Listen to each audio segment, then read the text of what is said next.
আজকে বাংলাদেশের অধিকাংশ দৈনিক পত্রিকার প্রধান শিরোনাম কুমিল্লায় একজন সিটি কর্পোরেশন একজন কাউন্সিলর, সরকারি দলের মনোনীত কাউন্সিলর, যিনি প্যানেল মেয়রও ছিলেন, তার অফিসে ঢুকে গতকাল সন্ত্রাসীরা এলোপাথারি গুলি ছুড়েছে। তাতে তিনি মারা গেছেন এবং তার সাথে একজন সহযোগী ছিলেন, তিনিও মারা গেছেন এবং আরো 5 জন গুলিবিদ্ধ হয়ে আহত হয়েছেন। মোটামুটি দিনের বিকালের দিকের ঘটনা প্রকাশ্যে তার অফিসে এসে। এবং আমরা দেখছি যে শুধু এবং এখন দেশের বিভিন্ন স্থানে ধাপে ধাপে ইউনিয়ন পরিষদ নির্বাচন হচ্ছে এবং ইউনিয়ন পরিষদ নির্বাচনের খবরের সাথে সাথে প্রায় প্রতিদিনই কোনো না রকম আহত নিহত সংঘাতের খবর। আজকের একটি পত্রিকা দেখলাম যে এখন পর্যন্ত 2 ধাপ নির্বাচন হয়েছে, আগামী 28 তারিখে 3য় ধাপে নির্বাচন হবে। এখন পর্যন্ত নির্বাচনী সহিংসতায় 52 জনের মৃত্যু হয়েছে।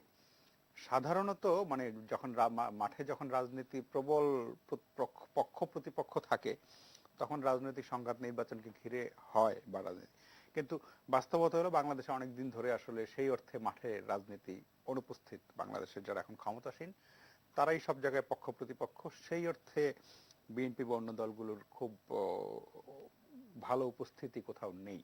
কিন্তু না থাকার পরে ইউনিয়ন পরিষদ নির্বাচনে প্রায় একতরফা নির্বাচন, যারা মূল প্রার্থী সরকার সমর্থিত, বিদ্রোহী যারা পাশ করেন তারাও সরকার সমর্থিত অধিকাংশই, বিএনপি বা অন্যরা হয়তো অল্প স্বল্প কিছু।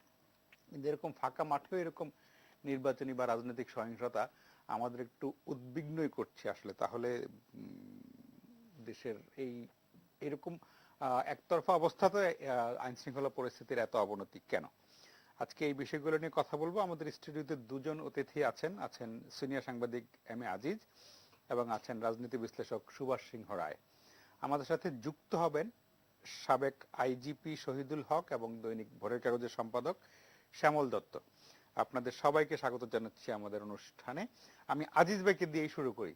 একটু এই যে রাজনৈতিক সহিংসতা, মানে যদি এমন হতো যে আওয়ামী লীগ বিএনপি সংঘর্ষ, ঠিক এখন কিন্তু ওই আগের যেই রাজনীতির ট্রেডিশনাল যে ছিল সেই চিত্রটা একটু পাল্টেই গেছে বলা যায়, কিন্তু তারপর সহিংসতা তো থেমে নেই এবং সেটা একটু মানে আমাদের উদ্বিগ্ন করার মতোই। একটু আপনার কাছ থেকে শুরুটা একটু শুনি যে কিভাবে দেখছেন আপনি। ধন্যবাদ আপনাকে। আসলে সহিংসতা চলছে এবং আমার ধারণা রাজনৈতিক পরিস্থিতি এরকম থাকলে সহিংসতা চলতেই থাকবে এবং এটা বাড়তেও থাকবে। এটার মূল কারণটা আমি মনে করব যে আমাদের দেশের রাজনীতিবিদদের, বিশেষ করে রাজনৈতিক সংগঠন, বিশেষ করে বড় দলের যে আচরণ, সেটার কারণেই তৈরি হয়েছে। এবং শাসন ব্যবস্থা, ধরেন পৃথিবীতে তো অনেক ধরনের শাসন ব্যবস্থা আছে, রাজতন্ত্র আছে, সমাজতন্ত্র আছে, একনায়কতন্ত্র আছে, স্বৈরশাসন আছে, গণতান্ত্রিক সরকার আছে, এখন আবার নতুন বেরোয়েছে হাইব্রিড, অল্প গণতন্ত্র ইত্যাদি ইত্যাদি। এখন বিশ্বের অনেক প্রতিষ্ঠান অনেক জরিপ করতেছে, তারা কেউ বাংলাদেশে কোনো গণতন্ত্রের ফর্মুলায় পড়ে না। বাংলাদেশে বলে, কেউ বলে হাইব্রিড গণতন্ত্র, কেউ বলে অল্প গণতন্ত্র। তো এখন যদি রাজতন্ত্র, সমাজতন্ত্র বা স্বৈরতন্ত্র হতো তাহলে তার অন্য কোনো রাজনৈতিক দল কোনো মাঠে থাকার দরকার ছিল না বা মাঠেও নামতো না। যেহেতু আমাদের দেশে বহু দল আছে, হ্যাঁ, সুতরাং আমরা তো গণতন্ত্রে বিশ্বাসী। তো এখন যদি গণতন্ত্র থাকতো পরিষ্কার অর্থেই, অর্থাৎ গণতন্ত্র থাকলেই এই যে নির্বাচনগুলি আপনি বলছেন, তাহলে সবগুলো দলের অংশগ্রহণ থাকতো এবং তো মারামারি আরো বেশি হইতো না, তা না। আমি বলছি যে সেখানে গণতান্ত্রিক নর্মস কিন্তু মানা হতো। যেমন ধরেন এখনো বিশ্বে যে যার ডেফিনেশনটা সবচেয়ে গ্রহণযোগ্য, যে গণতন্ত্র খারাপ তবে যত সরকার ব্যবস্থা আছে তার চেয়ে ভালো, এটা চার্চিল বলেছিল। তা আমরাও গণতন্ত্রের অবস্থা আমরা ভালো জায়গায় আছি, এটা আমাদের গৌরবের জায়গায়। কিন্তু গণতান্ত্রিক নর্মস গুলো কিন্তু, গণতন্ত্রের প্রধান উপাদান হচ্ছে একটা নিরপেক্ষ এবং সঠিক নির্বাচন হওয়া, সেটা আমরা করতে পারছি না।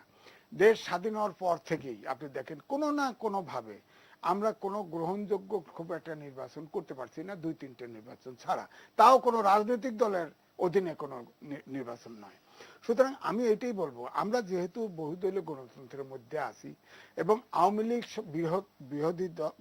বৃহৎ দল, এই দলের নেতৃত্বে দেশ স্বাধীন হয়েছে গণতন্ত্র এবং বৈষম্যের, আপনার পাকিস্তানের শোষণের বিরুদ্ধে সেই দলই ক্ষমতায় আছে। সুতরাং তাদের কাছে তো প্রত্যাশা করতেই পারি যে দেশে প্রকৃত গণতন্ত্রটা প্রতিষ্ঠিত হোক, কিন্তু সেটা তো হচ্ছে না। সুতরাং আপনি যেটা বলছিলেন এবং আমরাও তাই মনে করি, এখন নির্বাচনগুলি হলে বিরোধী দল, ধরেন বড় বিরোধী দল থেকে ছোট বিরোধী দলদের কোনো স্পেস পায় না ইলেকশনে। সুতরাং সরকারি দল, তার বিদ্রোহী সেও সরকারি, তাদের মধ্যে প্রতিযোগিতা হয় এবং তাতে হতে গেলে সহিংসতা বাড়ে। কেন বাড়ে? কারণ এখানে যদি ধরেন গণতান্ত্রিক নর্মস যদি কাজ না করে, যদি বিএনপিও থাকতো বা জাতীয় পার্টিও মাঠে থাকতো, তাহলেও কিন্তু আপনার এই সহিংসতা কমতো। এই কারণেই তখন কিন্তু আমলা এবং আইন শৃঙ্খলা বাহিনী আবার ইলেকশনের ভিতরে ঢুকলে বিরোধী দল দেখবেন মাঠে ছিল না। কিন্তু আজিজ ভাই, যদি আমি আপনার সাথে একটু দ্বিমত করি, আমরা অতীতেও দেখেছি এরকম স্থানীয় সরকার নির্বাচনে যখন আপনি একদম সবার অংশগ্রহণমূলক নির্বাচন হয়েছে, তখনও কিন্তু সংঘাত হয়েছে এবং মৃত্যুর সংখ্যা আমি একটু যদি পরিসংখ্যান নিলে এর চেয়ে কম হয়নি। কিন্তু আমরা আশা করছিলাম যে এখন যে অবস্থা, তাতে হয়তো সংঘাতটা আরো অনেক কম হতে পারত। স্থানীয় সরকার নির্বাচনে সংঘর্ষ নিয়ে মানে অতীতের পরিসংখ্যান আরো অনেক কম হতে পারতো। আমার প্রশ্ন ছিল যে এইরকম একটা মানে শান্তিপূর্ণ অবস্থা যদি আমি বলি, আপনি যেভাবেই নেন একটা স্থিতিশীল অবস্থা, তার মধ্যে এত সন্ত্রাস না। ঠিক আছে, আমি কথা হলো যে সহিংসতা লোকাল গভর্নমেন্ট ইলেকশনে সবসময়ই হয়েছে, প্রাণহানিও হয়েছে। তবে এবারের সংখ্যা কিন্তু অন্য সবার চাইতে আমি হিসেব করে দেখছি একটু বেশি। তবে বেশি আর কমের ব্যাপার না। আগে প্রত্যেকটা মৃত্যু দুঃখজনক। আপনি 52 জন মারা গেছেন। আগে কিন্তু রাজনৈতিক হত্যাকাণ্ড, যেহেতু প্রতীকের নির্বাচন ছিল না, মহল্লায় মহল্লায়, গ্রামে গ্রামে, রাইভেলের গ্রুপ এইভাবে কিন্তু ক্লাসটা হতো এবং হয়তো আহত নিহত হতো। এবারে কিন্তু সংঘাতটা কিন্তু পার্টির ভিতরে, এবং এই যে প্রতীকী নির্বাচনে সবচাইতে ক্ষতিগ্রস্ত হচ্ছে পার্টিগতভাবে আমি বলবো সরকারি দল নিজে। কারণ তাদের পার্টির মধ্যে, আর প্রত্যেকটা রাজনৈতিক দল আপনি খেয়াল করেন যে এই দলের মধ্যে দলাদলি টিকে রাখে কিন্তু কেন্দ্র। কারণ হচ্ছে ধরেন একটা এলাকায়, একটা ইউনিয়নে বা একটা থানায় দুটো গ্রুপ আছে বা তিনটে গ্রুপ আছে, যখন কমিটি করে তিন দিক থেকে তিনজন নিয়ে কমিটি করে, তখন তিনটে গ্রুপই লাইভ থাকে। অর্থাৎ আগের যে সিস্টেম, আমরাও তো ছাত্র সংগঠন করছি, হ্যাঁ, তখন দেখছি যে ওই রাত্রে বসে কাউন্সিলর এক রাত দুই বসে যাকে বেশি লোক চায় তিনিই হতেন, তিনি কোন গ্রুপ বিলংস করে সেটা দেখা হতো না। কিন্তু এখন কিন্তু গ্রুপ দিয়ে অ্যাডজাস্ট করার চেষ্টা করা হয়, জোড়াতালি দেওয়া হয়, যার ফলে গ্রুপগুলো কিন্তু জীবিত থাকে। এখন যে অবস্থাটা হয়েছে যে এখন সরকারি দলের নৌকা প্রতীক পেলেই যেহেতু আপনার নির্বাচিত হওয়ার সম্ভাবনা বেশি থাকে, কারণ দায়িত্ব তো তখন আমলা আইন শৃঙ্খলা বাহিনীর পাশ করানোর। কিন্তু এবারে বিরোধী দল অফিসিয়ালি মাঠে না থাকাতে আমলা এবং আইন শৃঙ্খলা বাহিনী কিন্তু কোনো নির্বাচনে কিন্তু ইনভলভ হচ্ছে না। এটা কিন্তু আইন শৃঙ্খলা বাহিনী এই গোলমালটা নিয়ন্ত্রণ করতে পারছে না। এই কারণেই কার উপরে লাঠি চালাবে, কারণ ও সরকারি দল বিদ্রোহী, ও বিদ্রোহী, সুতরাং এখন সুতরাং এই জন্যেই আপনার ক্লাসটা হয়ে যাচ্ছে। এবং যদি বিরোধী দল, বিশেষ করে বড় বিরোধী দল মাঠে না আসে, হ্যাঁ, তাহলে এই ক্লাস আরো বাড়তে থাকবে। এটা হলো আমার ধারণা। এই জন্য গণতান্ত্রিক স্পেস যেটা দেওয়া উচিত, ইলেকশনের জন্য যে এনভায়রনমেন্ট হওয়া উচিত, সেটা সৃষ্টি না হওয়া পর্যন্ত ইলেকশন কেন্দ্রিক গন্ডগোল, এটা ইলেকশনের আগে, ইলেকশনের সময়, ইলেকশনের পরে এটা ঘটতেই থাকবে। জি, জনাব সুভাষ সিংহ রায়, আপনি এখন আর সরাসরি দলের সাথে সম্পৃক্ত না হলেও দীর্ঘদিন আওয়ামী লীগের রাজনীতি ফলো করছেন। আপনি জানেন যে কুমিল্লায়, যেখানে উনি যে কথাটি বলছিলেন যে কুমিল্লার রাজনীতি কিন্তু, যদিও কুমিল্লা সিটি কর্পোরেশনের মেয়র বিএনপি মনোনীত, কিন্তু কুমিল্লার রাজনীতি মোটামুটি একচ্ছত্র মানে স্থানীয় আওয়ামী লীগের যিনি সাংসদ, তার নেতৃত্বেই পুরো কুমিল্লা রাজনীতি চলে। সেখানে গতকালকের যে ঘটনাটি, সেটি মানে একটু আমি নিজে কুমিল্লার মানুষ বলে আমি একটু অবাকও হয়েছি যে এটা আসলে কুমিল্লায় এরকম একচ্ছত্র, এর মধ্যে এটা কিভাবে মানে সম্ভব। মানে আমি মানে সন্ত্রাসের এই ব্যাপকতাটা একটু বিস্মিত হচ্ছে আমি। আপনার ব্যাখ্যাটা কি? না, আমার চেয়ে ভালো জানবেন কুমিল্লা সম্বন্ধে আপনি। এটা স্বাভাবিক কারণে আপনার কুমিল্লায় বেড়ে ওঠা।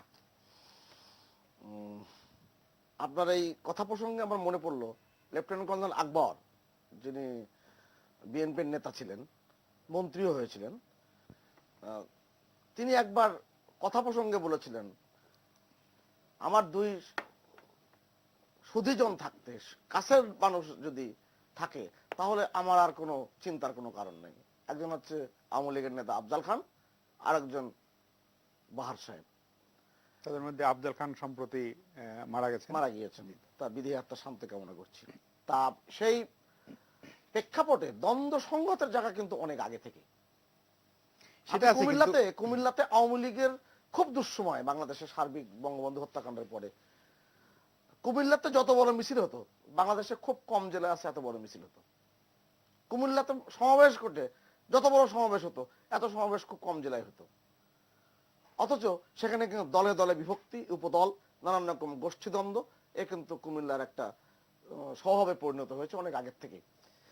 আমি কোনো জেলার ব্যাপার নিয়ে আর কোনো মন্তব্য করব না। আমি অপেক্ষা করছিলাম আসলে প্রাথমিক বক্তা হিসেবে, প্রথম বক্তা হিসেবে এম এ আজিজ ভাই কি বলেন, অপেক্ষা ছিলাম। আমি নিশ্চিত ছিলাম যে নির্বাচনটাকে আবার সামনে নিয়ে আসবেন, গণতান্ত্রিক ব্যবস্থা আনবেন। অন্তত এই পর্যায়ে ওপেনিং বলার হিসেবে আপনাকে ছক্কা মারার মতো বল করছেন কিনা না, আমি সেটা বলছি, সেটা ওরা দর্শক বুঝে নেবেন। এবং এই যে তিনি এই যে নির্বাচন ব্যবস্থাপনা, তারপরে দ্বন্দ্ব সংঘাতের কথা প্রসঙ্গ বর্ণনার ক্ষেত্রে তিনি আবার সেই একটা জায়গায় নিয়ে আসতেন, কিন্তু আমরা কিন্তু সেই ভিতরে প্রবেশ করছি না। আজকে এই সমাজ ব্যবস্থার ভিতরে একটা শত্রুবোধ জাগ্রত হয়েছে এবং উৎকট ভাবে মানুষের মধ্যে, যে আমি যে কথাটা আবার বলছি, শত্রুবোধ জাগ্রত হয়েছে। এটা কি কারণে ঘটলো, এটা তো ভাবনা চিন্তার বিষয়।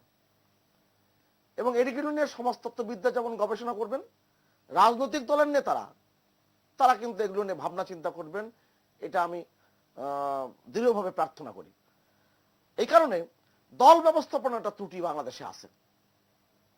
এখন দল প্রসঙ্গ আসলে তো আর দল বলতে বোঝায় বাংলাদেশের আওয়ামী লীগ আর বামপন্থী যে দলগুলো ছিল সেগুলো ক্রিয়মান হয়ে গেছে। গ্লাসনস্ত পেস্ত্রাইকা গর্বাচব চালু করলেন, বাংলাদেশে কমিউনিস্ট পার্টির অফিসের মাঝখান দিয়ে দেয়াল উঠে গেল ওরা খুব অল্প সময়ের মধ্যে। অর্থাৎ বাংলাদেশে এখন রাজনৈতিক প্রতিষ্ঠান বলতে বোঝা যাচ্ছে বাংলাদেশ আওয়ামী লীগকে। এখন বিএনপি কোনো রাজনৈতিক কাঠামো কখনো ছিল না, আর তার কাঠামো প্রয়োজনও নাই। কিন্তু সবচেয়ে বড় ব্যবস্থা আপনিও কিন্তু উল্লেখ করলেন, বিএনপির ভালো উপস্থিতি নির্বাচন কোথাও নাই। এটা যেমন সাদা চোখে দেখা যাচ্ছে, আবার এটাও ঠিক আপনি যদি গভীরে প্রবেশ করেন, বিএনপি এবং বিএনপি জাত মানুষগুলো এবং বিএনপির যারা শক্তি, বিএনপির শক্তি যেটা যুদ্ধাপরাধী দল জামাত ইসলাম, তারা কিন্তু হাত গুটিয়ে বসে নেই। এমনকি সরকারি দলের দল ব্যবস্থাপনা ত্রুটির কারণে এর ভিতরে কিন্তু জামাত ইসলাম এবং যুদ্ধাপরাধীর লোকগুলো ঢুকে পড়েছেন এবং কোনো কোনো ক্ষেত্রে গণমাধ্যমের তথ্য অনুযায়ী তারা মনোনয়নে পেয়ে গিয়েছেন। এই যে ব্যাপারগুলো, এই ব্যাপারগুলো একটা দ্বন্দ্ব সংঘাতের জায়গা তৈরি করেছে এবং খুব সচেতন ভাবে যাদেরকে যুদ্ধাপরাধীর দায়ে বিচার করা হয়েছে, যাদের ফাঁসির দণ্ড কার্যকরী হয়েছে এবং আরো বিচার প্রক্রিয়া চলছে, এবং যাদেরকে বেশ কয়েক মাস আগে জেলে পোড়া হয়েছে, যারা সারা বাংলাদেশের যে ভয়ঙ্কর সাম্প্রদায়িকতার এবং নানান রকম সেই বঙ্গবন্ধুর ভাস্কর্য থেকে শুরু করে নানান রকম বক্তব্য দিয়ে মাঠ গরম করার চেষ্টা করেছিল এবং মানুষের মধ্যে দ্বন্দ্ব সংঘাত বাঁধিয়েছিল, তাদেরও কিন্তু এক ধরনের বিচার ব্যবস্থার মধ্যে এসেছে। বিচার না হলো তারা এক ধরনের নিয়ন্ত্রণের মধ্যে এসেছে। কিন্তু তাদের যারা মানুষ, তারা যারা আশকারা দেয় কিংবা তাদের যারা অর্থদাতা, তাদের যারা পৃষ্ঠপোষক, তারা কিন্তু হাত গুটিয়ে বসে নেই। তারা এই সুযোগে এই ক্ষেত্রের ভিতরে কিন্তু তারা কিন্তু প্রবেশ করে আছে এবং খুব কৌশলে তারা এই জায়গার দ্বন্দ্ব সংঘাত তৈরি করছে, অর্থাৎ ক্ষেত্রটাকে উত্তপ্ত করছে। এটা খুব পরিষ্কার, আমার কাছে অন্তত পরিষ্কার। আওয়ামী লীগের নেতৃবৃন্দ এটা কতটা বুঝছেন, কতটা বুঝেও না বুঝার ভান করছেন, কিংবা কতটা তারা আগামীতে চিন্তা ভাবনা করবেন, সেটা দেখবার বিষয়। বাংলাদেশের রাজনৈতিক কাঠামোটা বঙ্গবন্ধু হত্যাকাণ্ডের পরে যেভাবে ধ্বংস করা হয়েছে, সেই ধ্বংসের প্রক্রিয়ায় দুটি সামরিক শাসক আসার পরে বাংলাদেশের যে যাত্রা শুরু হয়েছিল বলা হয় 90-এর দশক থেকে, বিশেষ করে এরশাদের পতনের মধ্য দিয়ে, কিন্তু সেই ধারাবাহিকতায় আপনি উত্তরণের যে জায়গাটি, সেটা কিন্তু প্রাতিষ্ঠানিক রূপ পায়নি। এ কারণে এই রাজনৈতিক ব্যবস্থাপনায় বিএনপি একটা বড় উপাদান হিসেবে নানা কারণে কিন্তু উপস্থিত হয়েছিল, নানা কারণে সে জায়গাটা দৃশ্যমান হয়েছে। এবং বিএনপি যেহেতু রাজনৈতিক কাঠামো নাই, বিএনপি যেহেতু তাদের দলীয় কোনো শৃঙ্খলার জায়গা তৈরি করার প্রয়োজন বোধ করেনি। স্বাভাবিক কারণে তার প্রতিদ্বন্দ্বী দল হিসেবে, প্রতিপক্ষ দল হিসেবে আওয়ামী লীগ তার অবস্থানকে কিন্তু সুদৃঢ় করার কোনো তাগিদ অনুভব করেনি। তাগিদটা অনুভব করেনি বলেই আজকে তার দলের ভিতরে যে দ্বন্দ্বের সংঘাতের জায়গা তৈরি হচ্ছে, তার দলের ভিতরে যে চৌহদ্দির ভিতরে নানান রকম অব্যবস্থাপনা ঢুকে পড়েছে, এটা কিন্তু আওয়ামী লীগ এখনো পর্যন্ত তার জেলা নেতৃবৃন্দ, কেন্দ্রের নেতৃবৃন্দ টের পাচ্ছে কিনা আমি ঠিক বলতে পারবো না।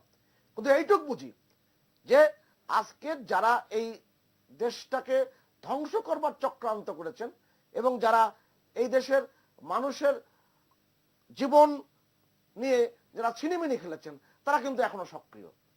এবং এই যে কুমিল্লায়, আপনার এই জন্মস্থান কুমিল্লায় কিন্তু এই অষ্টমীর দিন, দুর্গাপূজার দিন থেকে যে ভয়ঙ্কর রকম পরিস্থিতি, সাম্প্রদায়িক পরিস্থিতির জন্ম দেওয়া হয়েছে, পরবর্তীতে বাংলাদেশের বিভিন্ন জেলায় ছড়িয়ে পড়েছে, এই জায়গাটা কিন্তু তারপরেও কিন্তু আওয়ামী লীগের নেতৃবৃন্দের উপলব্ধিতে কতটা এসেছে আমি বলতে পারবো না। কারণ এই ফাঁকে তারা আগামী নির্বাচনের যে ড্রেস রিহার্সেল জামাত বিএনপি মিলে কিন্তু দিয়েছে, সেটা কিন্তু বুঝতে পেরেছেন কিনা আমার কাছে মনে হয় না, অনেক সময় মনে হয় না।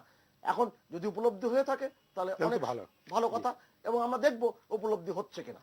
জি, জনাব শহীদুল হক, আমাদের শুরুর বক্তা এম এ আজিজ, উনি বলছিলেন যে যেহেতু নির্বাচনী মাঠে আওয়ামী লীগ বনাম আওয়ামী লীগ, মানে হয় নৌকা প্রতীকের আওয়ামী লীগ অথবা বিদ্রোহী আওয়ামী লীগ, ফলে প্রশাসন বা পুলিশ সেখানে খুব বেশি নাক গলাচ্ছে না, তারা এক ধরনের মানে ছেড়ে দিয়েছে।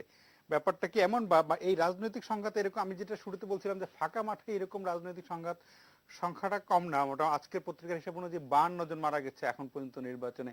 এখন যেটা পরিসংখ্যান আমিও বলছিলাম, বাজিদও বলছিল যে আগের ইউপি নির্বাচনে হয়তো আরো বেশি মারা গেছে, কিন্তু এখন যেহেতু অনেকটা দেশের রাজনৈতিক স্থিতিশীলতা বিরাজ করছে, এর মধ্যে এই সহিংসতাটা বেড়ে যাওয়াটা কি একটু বেশি উদ্বেগের কিনা? গণমাধ্যমের বিস্তার ঘটেছে। আপনাকে ধন্যবাদ। দেখেন, এখানে আইন শৃঙ্খলা বাহিনীর ভূমিকাটা কি? এখানে যেহেতু আপনারাই বললেন যে অন্য কোনো দল আসেন নাই, শুধু আওয়ামী লীগ ইলেকশনে অংশগ্রহণ করছেন, আমার জানার মধ্যে আইন শৃঙ্খলা বাহিনীর প্রতি সরকারের কঠোর নির্দেশ ছিল নিরপেক্ষ ভূমিকা পালন করা। কে কোন দলের, কে কোন নৌকা, কে নৌকা বিরোধী, এইগুলি কিন্তু সরকার না করে দিয়েছে যে একেবারে কঠিন ভাবে নিরপেক্ষ ভাবে দায়িত্ব পালন করতে হবে। আমি আমার জেলার কথা বলি, শরীয়তপুরে আমি কথা বলছি, অনেক এসপিদের সাথে আমার কথা হয়, ব্যাপারে মত বিনিময় হয়, কথা জিজ্ঞাসাবাদ করি, সবাই একই কথা বলছে, স্যার আমাদের প্রতিনিধি দেশ একে নিরপেক্ষ ভাবে ইলেকশন। এখন এই যে স্থানীয় সরকার নির্বাচনে অতীতে আপনি যদি দেখেন, এই সহিংসতা কিন্তু সবসময় হয়েছে। আপনার এই যে হত্যা, এগুলি কিন্তু সবসময় হয়েছে, কম বেশি হয়েছে। এখানে কেন এটা হয়? কারণ এই যে স্থানীয় সরকার নির্বাচনে গ্রাস রুট লেভেলের লোকজন সম্পৃক্ত থাকে, এখানে বিভিন্ন সমাজ থাকে, দল থাকে, গোষ্ঠী থাকে, এবং আমাদের দেশের আপনার ভিলেজ পাওয়ার বা স্ট্রাকচারটা, যেটা গ্রামীণ ক্ষমতাটা, এটা ইউনিয়ন পরিষদ কেন্দ্রিক ঐতিহ্যভাবে ছিল আর কি। যারা চেয়ারম্যান হয়, মেম্বার হয়, তারা এলাকার নেতৃত্ব দেয়।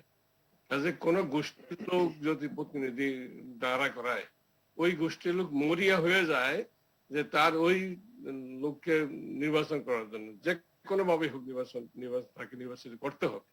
এই যে তীব্র প্রতিযোগিতা, এবং সেখানে ইথিক্স নাই, নীতিমালা নাই, গণতান্ত্রিক মূল্যবোধ নাই, সহিংসতার অভাব, এইসব কারণে বিভিন্ন জায়গায় এই ধরনের ঘটনা ঘটে। আর এইগুলি আমরা অধিকাংশ ক্ষেত্রে দেখছি চেয়ারম্যানের তুলনায় মেম্বার যে ক্যান্ডিডেট হয় তাদের মধ্যে এই প্রতিযোগিতা বেশি হয়। চেয়ারম্যান হয়তো নৌকা পায়, কিন্তু মেম্বার যারা প্রার্থী থাকে তারা তো কোনো নৌকা পায় না, কোনো কিছু পায় না।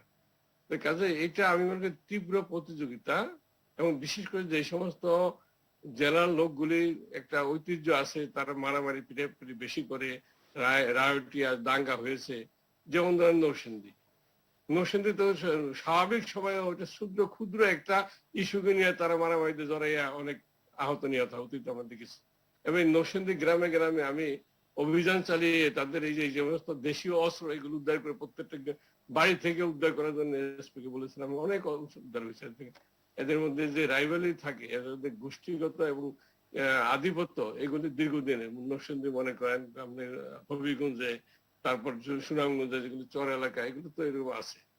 This is the reality. খালি আপনি সরকারের কথা দোষ দিলে হবে না। আর গণতন্ত্র, আজিজ ভাই যে গণতন্ত্রের কথা বলছে, আমি জানি না কোন কোন গণতন্ত্রের কথা বলছে, কিন্তু এই ইলেকশনে কোন দল আসতে পারবে না। গণতন্ত্র বলতে কি বুঝি? নির্বাচনে সকল দলের সকল মতে সবাই আসবে। এখানে কি সরকারের কোনো রেস্ট্রিকশন আছে? নির্বাচন কমিশনের রেস্ট্রিকশন আছে নাকি, যে আপনি অমুক দল আসতে পারবেন না, অমুক ব্যক্তি আসতে পারবেন না?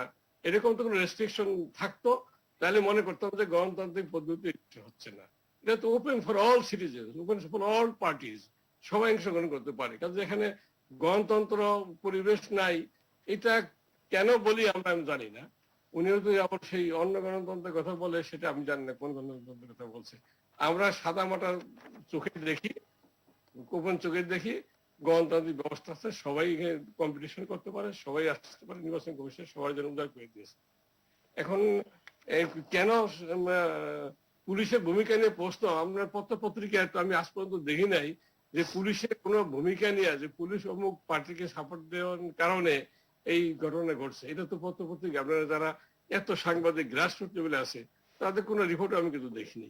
পুলিশ চেষ্টা করে সবসময় সর্বোচ্চ নিরাপত্তা, তাদের সামর্থ্যের মধ্যে সর্বোচ্চ নিরাপত্তা ব্যবস্থা গ্রহণ করতে, এবং যাতে কোনো রকম গন্ডগোল না হয়, কোনো খুন খারাপি না হয়, বিশৃঙ্খলা না হয়, জন্য কিন্তু পুলিশ চেষ্টা করে। আইন শৃঙ্খলা বাহিনী, পুলিশের সাথে অন্যান্য যারা সহযোগী সংগঠন আছে, গোয়েন্দা সংস্থা, সবাই মিলে কিন্তু সেটাই চায়। এখন যে কথা বলেন যে ইন্টার পার্টি কনফ্লিক্টের কারণে এটা হয়েছে, ইন্টার পার্টি কনফ্লিক্ট না। এখানে যারা প্রতিদ্বন্দ্বিতা থাকে গোষ্ঠীভিত্তিক, তাদের কারণে কিন্তু এটা হয়। পার্টিকে এখানে দোষ দিয়ে আমি তো মনে করি কোনো কারণ নেই। অনেক জায়গায় দেখবেন আমাদের শরীয়তপুর, মাদারীপুর, গোপালগঞ্জ, এখানে কোনো নমিনেশন নাই, বলে দেওয়া হয়েছে নৌকা পাবে না, এখানে ওপেন থাকবে। তো সেখানে কি হয় না? সেখানে তো মারামারি অনেক সময় হচ্ছে, টুকটাক কম বেশি হচ্ছে। কাজেই এখানে যেটা কথা হলো, মানুষ যে দাঁড়ায় ইলেকশনে এবং তার যে সাপোর্টার, যে কোনো মূল্যে তার লোককে পাশ করাইতে হবে, এই যে প্রবণতা, এই প্রবণতা থেকে যদি বের না হইতে পারে, তাহলে শুধুমাত্র আইন শৃঙ্খলা বাহিনী দিয়ে বা সরকারের প্রশাসন দিয়ে এগুলি দমন করা খুবই কঠিন। কোথায় কোন ঘটনা করে, এত বড় একসাথে অনেক জায়গায় ইলেকশন হয়। একটা উপজেলায় মনে করেন যদি আমরা 15টা ইউনিয়ন থাকে, 15টা ইউনিয়নে যদি প্রত্যেকটা ইউনিয়নে 9টা করে কেন্দ্র, তাহলে কতগুলি কেন্দ্র একসাথে মিলে, সেখানে তো পুলিশ কজন থাকবে? পুলিশ 3 জন 4 জন, বেশি বড় জেলা হলে 5 জন দিতে পারে, বেশি দিতে পারে না। তো মোবাইল পাঠিয়ে দিতে হয়, বিভিন্ন ম্যাটেরিয়ালসে পাহারা দিতে হয়, নানা রকম ভাবে ডিপ্লয়মেন্ট হয়। কাজেই এখন যখন কোন প্রার্থী শত শত লোক নিয়ে ঝামেলা করে, অধিকাংশ ক্ষেত্রে দেখছেন যে ভোট কেন্দ্রের বাইরে কিন্তু মারামারিটা হচ্ছে অধিকাংশ। এই যে আপনার নরসিংদীতে 3 জন মারা গেছে, ইলেকশন শুরুই হয়নি, সকালবেলা, অনেক দূরে তারা। এগুলি তো আপনার গোষ্ঠীগত বিরোধী কারণে হয়েছে। তো এইগুলি সার্বিকভাবে কোন একটা নির্দিষ্ট ফর্মুলা দিয়া আপনি এটা চিহ্নিত করতে পারবেন না যে এই কারণে, পলিটিক্যাল কারণে এই সহিংসতা হচ্ছে বা প্রশাসনের কারণে সহিংসতা হচ্ছে। এটা না, এটাগুলি অনেক ফ্যাক্টর কাজ করে, বিভিন্ন ফ্যাক্টর, এরিয়া ভিত্তিক ফ্যাক্টর, এগুলিকে আমাদের বিবেচনা আনতে হবে, নিরপেক্ষ দৃষ্টিতে আমাদের চিন্তা করতে হবে। হ্যাঁ, সরকার দায়িত্ব আছে, সরকার চেষ্টা করতে হবে। কারণ এখানে ইন্ডিভিজুয়াল ক্ষেত্রে কোনো প্রশাসনের কোনো গাফিলতি আছে কিনা সেটা দেখার জন্য তো নির্বাচন কমিশন বসে আছে, তাদের তো দেখতে হবে। কোন সহিংস ঘটনা ঘটলো, একটা লোক মারা গেল, সেখানে প্রশাসনের, স্থানীয় আইন শৃঙ্খলা বাহিনীর কোনো গাফিলতি আছে কিনা, তাদের অ্যারেঞ্জমেন্টে গাফিলতি ছিল কিনা, সেটা অবশ্যই দেখতে হবে। এবং শুধু নির্বাচন কমিশন না, আইন শৃঙ্খলা বাহিনীর যে সমস্ত হায়ারার্কি আছে, তাদের যে কর্তৃপক্ষ আছে, তারাও এটা গুরুত্ব সহকারে দেখতে হবে যে তাদের লোকাল অ্যাডমিনিস্ট্রেশনে, লোকাল পুলিশ কর্মকর্তার কোনো ল্যাপসেস ছিল কিনা, সেটা দেখতে হবে, থাকে তাদের ব্যবস্থা নেওয়া হবে। কিন্তু তার ভাবে সরকারি ব্যবস্থাকে দায়ী করে, এবং বিএনপি যে অংশগ্রহণ করছেন না, এটাও ঠিক না। অনেক ক্ষেত্রে তারা ইন ডিসগাইজ, তারা কিন্তু অংশগ্রহণ করছে, এবং অংশগ্রহণ না করলেও তারা কোনো মাঠে সক্রিয় থাকছে। জি জি, আমরা আসবো আপনার কাছে। আবার আমি একটু জনাব শ্যামল দত্তের কাছ থেকে একটু শুনতে চাই। শ্যামল দা, এই রাজনৈতিক সহিংসতা বেড়ে যাওয়া এবং এই যে আওয়ামী লীগের অন্তর্দ্বন্দ্ব, এর জন্য অনেকে দায়ী করছেন যে স্থানীয় সরকার নির্বাচনে দলীয় প্রতীক দেওয়ার কারণে কি এই সংঘাতটা তৃণমূলে ছড়িয়ে গেল, এমন ব্যাপার কেউ কেউ এরকম অভিযোগ করছেন, এটার সাথে কি আপনি, আপনার মত কি এই ব্যাপারে? বাবা, সেই নিয়ে অনেক আলোচনা আমরা করেছি। এই স্থানীয় সরকার নির্বাচন দলীয় প্রতীকে হওয়া না হওয়া নিয়ে এই এখন যেহেতু সুফল আবার কুফল সংঘাতের ইত্যাদি, বিস্তারের কারণে প্রসঙ্গটা আবার সামনে এসেছে আর কি। জি, এটা এখন আপনি তো পরিসংখ্যান দিয়ে একটু আগে বললেন যে আগের চাইতে কম হয়েছে। দুর্ভাগ্য যে আমাদেরকে এই ধরনের পরিসংখ্যান দিতে হয় যে আগে 200 জন মরেছে, এখন 50 জন মরছে। এটি অত্যন্ত দুঃখজনক একটি তুলনা। প্রথমত বলে রাখি, এতক্ষণ ধরে আলোচনা শোনার একটা সুবিধা আছে, অনেক তথ্য জানা যায়, অনেক খবর পাওয়া যায় এবং অনেক জ্ঞান অর্জন হয় আমাদের। মুশকিল হচ্ছে যে স্থানীয় পর্যায়ে এখন যে আপনি বললেন রাজনৈতিক সহিংসতা, সেটি আসলে নির্বাচন কেন্দ্রিক সহিংসতা যেটি এখন বেড়েছে। নির্বাচনের সময় নির্বাচন কেন্দ্রিক সহিংসতা বাড়বে, এটা স্বাভাবিক। বাংলাদেশের সমাজের যে অপরাধ প্রবণতা, কিছুটা শহীদুল উল্লেখ করেছেন, যে দেশে আপনার ওজনে মাংস কম দেয় এর জন্য মারামারি হয় এবং গ্রামে গ্রামে মারামারি। যে দেশে আপনার আর্জেন্টিনা এবং ব্রাজিলের খেলার সময় এসপি কে কারফিউ জারি করতে হয় বা তাকে 144 জারি করতে হয়, তো সেরকম একটি সমাজে অপরাধ বাড়বে, নানা রকম সংঘাত বাড়বে। এই যে কুমিল্লার ঘটনা বললেন, সেখানে তো কোনো নির্বাচন নেই, তবে আগামী নির্বাচনকে রেখে খুন খারাপি শুরু হয়ে গেছে, এরকমই আমি তথ্য পেয়েছি। যেহেতু কুমিল্লাতে আগামীতে নির্বাচন আছে, সেই নির্বাচনকে সামনে রেখেই এ ধরনের খুনাখুনি হয়। জনপ্রিয় ক্যান্ডিডেট কেউ থাকলে বা যে কোনো এলাকায় প্রভাবশালী ক্যান্ডিডেট, সে খুন হয়ে যায়। এটাই বাংলাদেশে স্বাভাবিক। একটা জিনিস মনে রাখবেন প্রবাস, এই সহিংসতা বা অপরাধ প্রবণতার একটি কারণ রাজনৈতিক, কিন্তু এর বাইরে আরো কারণ হচ্ছে সামাজিক। আরেকটি কারণ হচ্ছে যে সুশাসনের অভাব। আপনি জানেন যে বিচার হবে না, তখন আপনি এই অপরাধগুলো করতে অনেক বেশি হবেন। আপনার নিশ্চয়ই মনে আছে, বেশ কয়েক বছর আগে রাজধানীর মিরপুরের শাহ আলী মার্কেটের যিনি মালিক, তাকে গুলি করার জন্য, মেরে ফেলার জন্য মাত্র 20,000 টাকা কন্ট্রাক্ট হয়েছে। 12,000 টাকা অ্যাডভান্স করেছে দুটো কিশোর ছেলেকে, 8,000 টাকা তখনও বাকি ছিল। সো আমরা এমন একটা সমাজে বসবাস করছি, কেউ যদি আপনার জন্য 20,000 টাকা ইনভেস্ট করে, তাহলে আপনাকে মেরে ফেলা সম্ভব। এখন সেখানে কেউ হয়তো ইনভেস্ট করা নাই বলে আপনি আমি এখনো বেঁচে আছি। সুতরাং এরকম একটি সামাজিক পরিবেশে অপরাধ, খুনোখুনি, মারামারি, নির্বাচন, এগুলোর আধিপত্য বিস্তার, দাপট, এগুলো তো খুবই স্বাভাবিক ঘটনা। আমি মনে করি এর মধ্যে যতই আমরা বলি না কেন, সমাজটা তো অগ্রসর হয় ধাপে ধাপে। সেখানে একজনের মৃত্যুও নির্বাচনে এটা অত্যন্ত দুঃখজনক। এটি আমরা যদি তুলনা করি যে আগে 80 জন মরেছে, এখন 50 জন মরেছে, ফলে এখন কম অপরাধ কম হয়েছে, এটি একটা সামাজিক কারণ হতে পারে না বা উল্লেখ করার মতো কোনো কারণ হতে পারে না। এটি অত্যন্ত দুঃখজনক একটা বিষয়। আর বাংলাদেশের নির্বাচন ব্যবস্থাটি, যেটি একটু আগে শহীদুল্লাহ আরো একটি বলছিলেন, যে আমাদের ক্ষমতার পাওয়ার সেন্টারটা কিন্তু ইউনিয়ন পর্যায়ে। সেখানে চেয়ারম্যান, মেম্বার, এখান থেকে গ্রাসরুট থেকে, এখান থেকে সূত্রপাতটা শুরু। ফলে সেটি দখলে রাখার জন্য চেষ্টা হবে। আরেকটি যেটি আপনি উল্লেখ করলেন, আমাকে প্রশ্নটি করেছিলেন, দলীয় প্রতীক। এই দলীয় প্রতীক দেওয়ার কারণে এমন একটি পরিবেশ তৈরি হয়েছে যেটি অত্যন্ত দুঃখজনক। আপনার প্রতীক পাওয়ার জন্য প্রভাব বিস্তার করা হয়, প্রতীক পাওয়ার জন্য দুর্নীতি বেড়েছে। স্থানীয় পর্যায়ে, উপজেলা পর্যায়ে নেতৃবৃন্দ বিরুদ্ধে, অনেক নেতৃবৃন্দের বিরুদ্ধে দুর্নীতির অভিযোগ আছে, মনোনয়ন বাণিজ্যের অভিযোগ আছে, এবং সেটি দিয়ে জেলা পর্যায়ে পর্যন্ত বিস্তৃত হয়েছে এবং কোথাও কোথাও এমন কেন্দ্র পর্যন্ত অনেকের কাছে বিস্তৃত হয়েছে।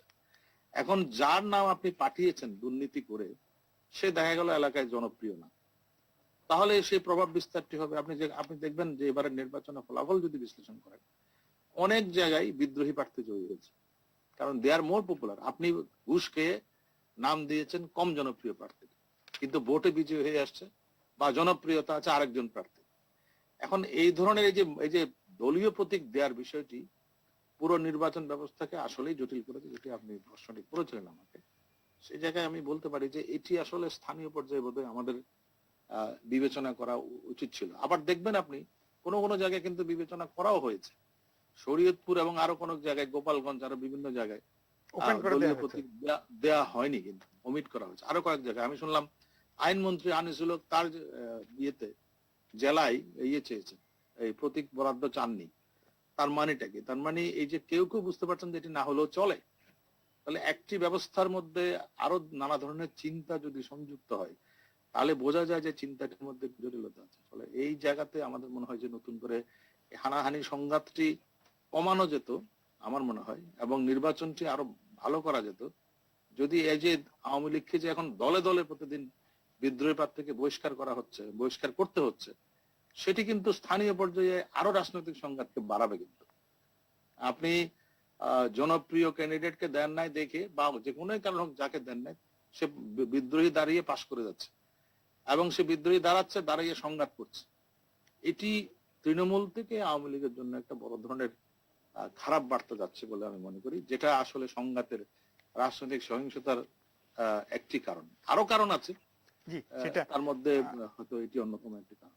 জি দাদা, আমরা রাত 10টার সংবাদ শিরোনামে যাচ্ছি, আমরা পরে আবার আলোচনায় এসে বাকি কারণগুলো বিশ্লেষণ করার চেষ্টা করব। রাত 10টার কথা বলছিলাম, রাজনৈতিক বিশেষ করে নির্বাচনী সহিংসতা, এখন দেশ জুড়ে স্থানীয় সরকার নির্বাচন চলছে, সাথে সাথে সহিংসতা চলছে।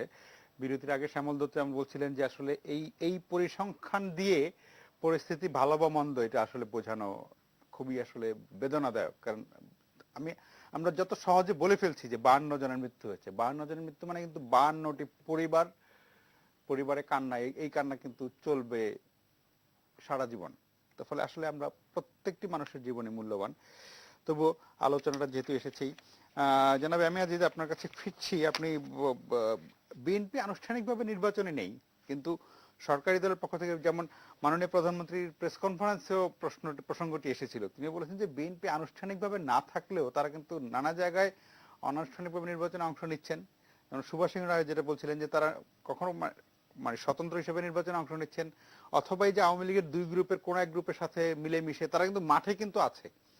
ফলে মানে এইভাবে না থেকে যদি তারা সরাসরি ধানের শীষ প্রতীক নিয়ে নির্বাচনে অংশ নিত, তাহলে কি তাদের জন্য আরো রাজনৈতিকভাবে সুবিধা হতো, নাকি এইরকম আড়ালে থেকে দুই পক্ষের মধ্যে লাগিয়ে দিয়ে বা সংঘাত করে দিয়ে কোনটাতে সুবিধা হচ্ছে আর কি বিএনপির রাজনৈতিক? দুই একজন বিএনপির নেতার সাথে আমার দেখা হয়েছে, আমি প্রশ্ন করেছি যে আপনাদের নেতা কর্মীরা তো নির্বাচনে অংশগ্রহণ করেছে, কিন্তু আপনারা আনুষ্ঠানিকভাবে প্রতীক বরাদ্দ করেন নাই বা স্বীকার করেন নাই, বলছেন যে কেউ কেউ করলে করুক। তখন তাদের যে ব্যাখ্যা যে যদি অফিসিয়ালি তারা জয়েন করত তাহলে সিনারিওটা ভিন্ন হইতো। এখন যেমন ধরেন প্রশাসন, আইন শৃঙ্খলা বাহিনী কিন্তু আমরা দেখতে পাচ্ছি যে মোটামুটি নিরপেক্ষ ছিল, তবে ইনঅ্যাকশনই ছিল। ইলেকশন কমিশন যেমন শহীদুল হক ভাই বললেন, নেতাদের আশঙ্কা যে তারা আনুষ্ঠানিক নির্বাচনে গেলে পুলিশ অনেক বেশি তাদের উপরে চড়াও হতো, অ্যাক্টিভ হতো, প্রশাসন অ্যাক্টিভ হতো, তাদের উপরে চড়াও হতো। যেমন ধরেন যেটা বলা হলো যে নির্বাচনে অংশগ্রহণ নিচ্ছে, অবশ্যই পরিস্থিতি তো লাগবে। যেমন শুরুটা হলো কেমন, গাজীপুরের মেয়র সাহেব এখন বাদ হয়ে গেল। গাজীপুর থেকেই তো আপনার ইলেকশনের যে কারচুপির যে সিস্টেম, আইন শৃঙ্খলা বাহিনীর যে সক্রিয় অংশগ্রহণ গাজীপুর থেকে শুরু হয়। গাজীপুরের বিএনপির এজেন্ট তাকে টাঙ্গাইল কোর্টে পাওয়া যায়, ময়মনসিংহে পাওয়া যায়, ধরে ধরে নিয়ে চলে গেছে অন্য ডিস্ট্রিক্টে পাচার করে দিছে। তো এগুলো করছে। আর পুলিশ এবং এমনকি প্রিজাইডিং অফিসার তারা নিজেরাও সিল মারিছে, এটা বহুত প্রমাণ আছে, মিডিয়াতে আসছে। এখন কেউ যদি দেখে না দেখার ভান করে, এখন যদি আওয়ামী লীগ বিএনপি অফিসিয়ালি যেত এরকম পরিস্থিতি হতো, তখন পুলিশ অ্যাক্টিভ হতো, পুলিশ তখন লাঠি পেটানোর জায়গা পেত, লাঠি মারার জায়গা পেত। এবারে কিন্তু জায়গা পায় নাই, কারণ এও সরকারি, যার ফলে সংঘাতটা বেশি হয়েছে। হয়তো আমার ধারণা সংঘাত আরো কম হতো যদি বিএনপি অফিসিয়ালি যেত, তাহলে আইন শৃঙ্খলা বাহিনী ওই বিএনপিকে নিয়ে ব্যস্ত থাকতো। আর এবারে দেখেন সংঘাত, বিএনপি কিন্তু কম সংখ্যক প্রার্থী ছিল না, আনঅফিসিয়ালি অনেক ছিল, কিন্তু যেখানেই সংঘাত সেখানেই বিএনপি পলায়ন, সংঘাতের মধ্যে নেই। দেখেন বিএনপির একটা প্রার্থী মারা যায় নাই, একজনকে শোনা গেছে সে জিতেছে, কোথায় যেন সে জিতেছে, বিএনপির সমর্থক প্রার্থী, নমিনেশন না হলে সে নিজে জিতেছে। তো এই জন্য আমি বলছি যে হ্যাঁ, না সে একটু জিতার পরে তার সাথে কিছু সংঘাত হয়েছে বলে খবর পেয়েছি। এছাড়া বিএনপি কিন্তু সক্রিয়ভাবে কোনো জায়গার কোনো গোলমালে অংশগ্রহণ করে নাই। আপনি যেটা চেয়েছে যে মারামারি না হোক, শান্তিতে হোক, সরকার ঠিকঠাক মতো চলুক, এখানে একটু বিএনপি সরে থাকে সরকারের সুবিধার জন্য। না, সেটা হয়তো আপনি বলতেছেন। আসলে বিএনপি ভেবেছে যে ইলেকশনে গিয়ে তো লাভ নাই, বিএনপি ইলেকশনে গেলে তাদের ভোট নিয়ে নেওয়া হবে রেজাল্ট। সুতরাং বিএনপি যা লাভ নাই। এখন হচ্ছে কি ইন্টার পার্টি আওয়ামী লীগের সংঘাত হচ্ছে, এতে বিএনপির তৃণমূলে আওয়ামী লীগের তৃণমূল সাংঘাতিক ভাবে ক্ষতিগ্রস্ত হলো। এই রাইভেলরিটা চিরস্থায়ী হবে, গ্রামে গ্রামে পর্যন্ত সন্ত্রাস ছড়িয়ে পড়েছে। হ্যাঁ, আগেও যেটা আমি আগে বলেছি যে হ্যাঁ আমি স্ট্যাটিস্টিক দেখেছি যে এবারে যে 52 জন মারা গেল, নিহত হলো, এবং আরো নির্বাচন সামনে আছে, এবারের নির্বাচনে সবচাইতে বেশি সংখ্যক নিহত হবে বলে আমার ধারণা। আগেও নিহত হয়েছে কিন্তু এর সংখ্যার কম। কিন্তু আমার প্রশ্ন হচ্ছে আপনার যে ধারণা বা আশঙ্কা ভুল হোক, সংঘাতের চেহারাটা কিন্তু ভিন্ন। চেহারাটা একদম আমাদের জাতীয় রাজনীতির থেকে শুরু করে আমাদের সমাজে এটার কিন্তু আসর পড়ে যাবে। কিন্তু আগের যে প্রতীকবিহীন নির্বাচন ছিল, আগে যে এলাকার গণ্যমান্য ব্যক্তিরাও নির্বাচনে আসতো, সেই সিচুয়েশনে যে সংঘাতটা হতো সেটা কিন্তু স্থায়ী হতো না। ওই সংঘাত ওখানে শেষ হতো, আইন বিচার সালিশ হতো, যা হতো ওখানেই শেষ। ওটা নিয়ে মানুষ কিন্তু মাথা ঘামাবে, কিন্তু এবারের নির্বাচনগুলোতে কিন্তু মাথা ঘামাবে এবং রাজনীতিতে এটার সাংঘাতিক কিন্তু প্রভাব থাকবে।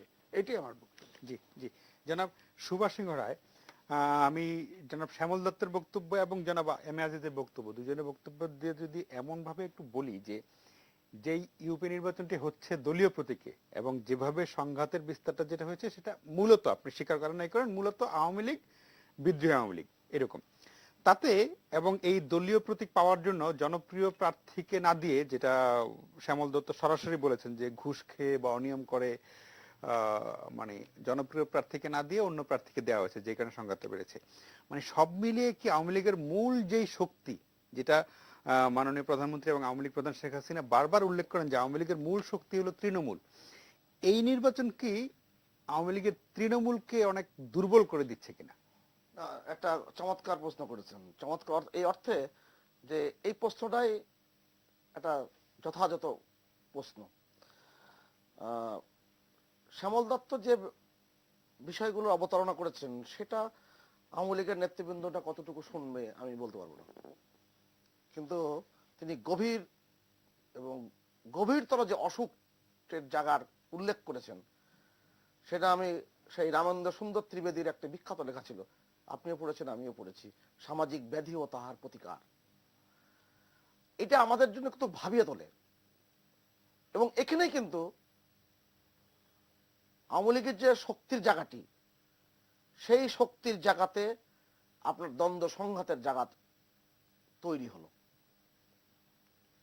এবং এ ব্যাপারে কতটা মনোযোগী হবে আমি বলতে পারবো না, কিন্তু এই ফাঁদটা তৈরি করেছে কিন্তু বাংলাদেশে যারা অস্থিতিশীল করতে চায় এবং যারা জ্বালিয়ে পুড়ে দেশ শেষ করতে চায়, আজিজ ভাইয়ের কথাবার্তাগুলো যাদের পক্ষে যায় প্রকৃত অর্থে, তারা তো একটু দূরে সরে আছে। দূরে সরে নেই, তারা দূরে সরে নেই, তারা এর ভিতরেই নানা ছলে নানা কৌশলে, মানলাম যে তারা আপনাদের মধ্যে লাগিয়ে দিচ্ছে, কিন্তু মারামারিটা তো আপনার মানে আওয়ামী লীগই করছেন।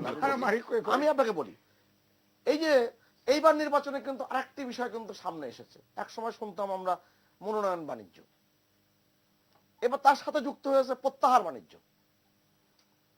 মানে এটা আগেও হয়তো হয়েছে, কম পরিমাণে হয়েছে, এবার প্রত্যাহার করা নিয়ে নানান রকম কাহিনীর জন্ম হয়েছে, সেখানে লেনদেনের ঘটনা ঘটেছে যেটা গণমাধ্যমে এসেছে। এখন দলে যে বিদ্রোহের পরিবেশ তৈরি হচ্ছে, যেটা আওয়ামী লীগের মূল শক্তি, আপনার খেয়াল থাকা দরকার, ইয়াজউদ্দিন মঈনুদ্দিন ফখরুদ্দিনের সেই ভয়ঙ্কর সময় তখন আওয়ামী লীগরা কিন্তু দাবায় রাখতে পারেনি এবং একমাত্র আওয়ামী লীগের পারেনি। বিএনপির যে দলটি, সেই দলটি পুরো মান্নান ভূঁইয়ার গুলশানের বাসায় চলে গিয়েছিল। খন্দকার দেলাওয়ার হোসেন মাত্র 4-5 জন লোক নিয়ে এবং কয়েকজন লোক নিয়ে তিনি ঘোরাফেরা করতেন, এটা তো বাস্তবতা। সেই আওয়ামী লীগের যখন বর্ধিত সভা ইঞ্জিনিয়ারিং ইনস্টিটিউটে যারা ঢাকাতে এসেছিলেন অনেক কষ্ট করে, অনেক বাধা অতিক্রম করে গর্জে উঠেছিল এবং যারা কেন্দ্রীয় নেতৃবৃন্দের মধ্যে 2-1 জন যারা এদিক ওদিক চলাফেরা করতে বাধ্য হয়েছিল কিংবা উপযাচক হয়ে গিয়েছিল, তারা কিন্তু সোজা হয়ে গিয়েছিল। অর্থাৎ আওয়ামী লীগের মূল শক্তি কিন্তু সেই তার জন্মলগ্ন থেকে 72 বছরের এই পথ পরিক্রমায় সেটা হচ্ছে তৃণমূল, অর্থাৎ গ্রামের মানুষ, কৃষক, জনতা।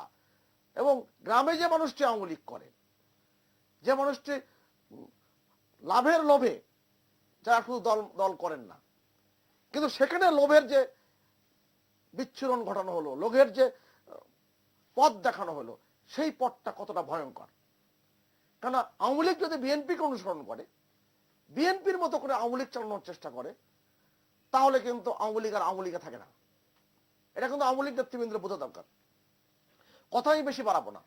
আপনি বাংলাদেশের সামাজিক অস্থিরতার ক্ষেত্রে অনেকগুলো জায়গা আছে এবং এই ভোগবাদী সমাজ ব্যবস্থার একটা বড় প্রতিফলন দেখছি আমরা প্রতিনিয়তই।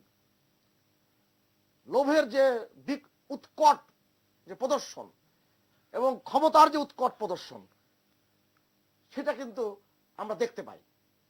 মানুষের মধ্যে হলোটা কি? এত হিংসার পরিবেশ, এত শত্রুবোধ কেন জাগ্রত হলো? এটা আমাদের ভাবনা চিন্তা করার একটা সময় এসেছে। এটা কিন্তু খুব গুরুত্বপূর্ণ একটা বিষয়। আমি তো এখনো বলছি, শ্যামল দত্ত যথার্থই বলেছেন যে এই যে দলে যে বিদ্রোহের যে পরিবেশটি তৈরি করার দিকে যাচ্ছে, এটা দলের নেতৃবৃন্দ বুঝছেন কিনা। কেননা আওয়ামী লীগ যদি ক্ষতিগ্রস্ত হয়, সমগ্র জাতি ক্ষতিগ্রস্ত হয়। কেননা আওয়ামী লীগের কাছ থেকে মানুষের আশা ভরসা বেশি। আজকের নির্বাচন ব্যবস্থাপনা বলেন, আজকে বাংলাদেশের উন্নয়ন বলেন, এবং বাংলাদেশের এত কিছু যে দৃশ্যমান হচ্ছে, এত উন্নয়নের জায়গাটি, মাথাপিছু আয় বাড়া, মানুষের এই করোনাকালীন সময় মানুষের অর্থনৈতিক যে সারা পৃথিবীর মধ্যে একটা ধরে রাখার যে পরিস্থিতি মাননীয় প্রধানমন্ত্রী শেখ হাসিনার নেতৃত্বে, এটা তো বিস্ময়কর। সেটা তো আমি বলবো না, পৃথিবীর সবাই বলছে। আজিজ ভাইরা শেয়ার করতে চান না।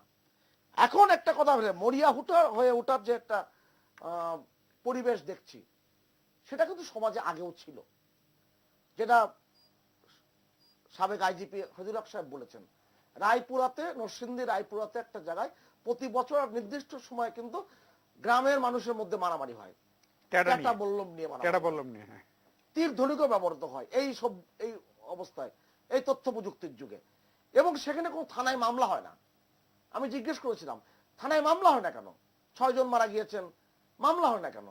বলে না, তারা মামলা করে না এই কারণে, যারা যেই দলের 6 জন মারা গেলেন তারা অপেক্ষায় থাকে আগামী বছর ওই সময় আবার একটা মারামারি পরিবেশ তৈরি হবে, তারা 8 জনকে মারবেন কিংবা আরো বেশি লোককে মারবেন, বিরোধী পক্ষকে। সমাজের ভিতরে এই যে ব্যাধিটা, সেই ব্যাধির দূর করার দায়িত্ব কিন্তু রাজনীতিবিদদের। এবং একদম জোর দিয়ে বলি, বাংলাদেশের ক্ষেত্রে আমি যদি হিসেব করে দেখেন, একমাত্র দায়িত্ব হচ্ছে আওয়ামী লীগের নেতৃবৃন্দের। আওয়ামী লীগ সেই প্রাতিষ্ঠানিক তার ঐতিহ্য আছে, জন্মসূত্রে পাওয়া তার সংগ্রামী চেতনা আছে।